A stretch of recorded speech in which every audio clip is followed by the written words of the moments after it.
When you talk to animals, you get a real sense of their personality, which is super cool. 2 years ago, I was talking to this beautiful Arabian horse up in Minnesota called Tripp. He was a Tripp. He was an absolute classic.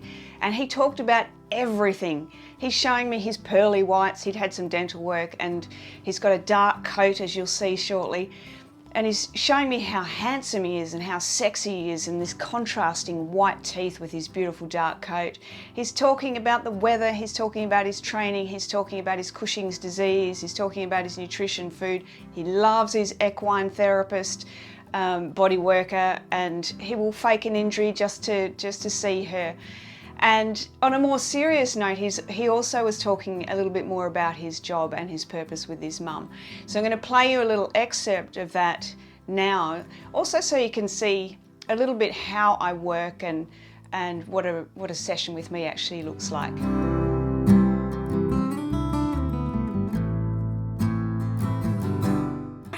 What he's wanting to tell me too with this is that he's trying to always make you see the lighter side of life.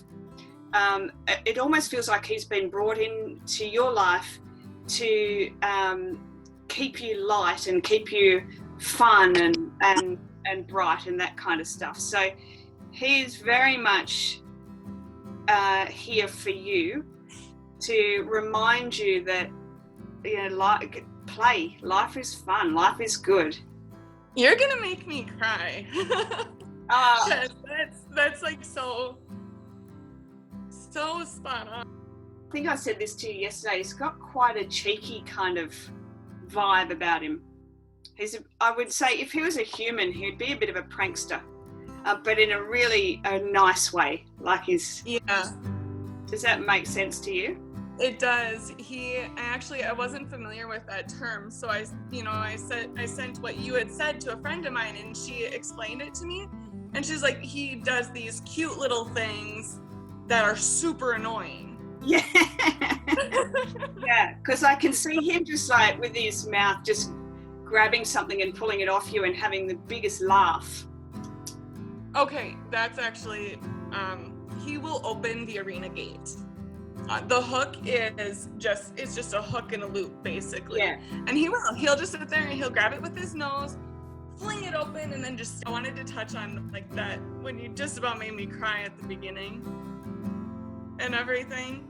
I am just actually pretty amazed with just how spot on you are with how he was put into my life. 1 year after I got him, like when I first got him, he would bolt. He was tough to handle, but I could do it. I had an accident on another horse, and I broke my neck. Oh. And after, it was like a light switch. He was a completely different horse when I started riding again. And actually, to this day, he will, if I'm having dizziness issues, he will actually stop. You know, they are so sensitive. He feels you on him intricately. And what I feel with that is he actually knows before you do when something's going on. He does. He does. And isn't that great? I loved that entire reading. He was just such a great horse, and his mum too. She was awesome.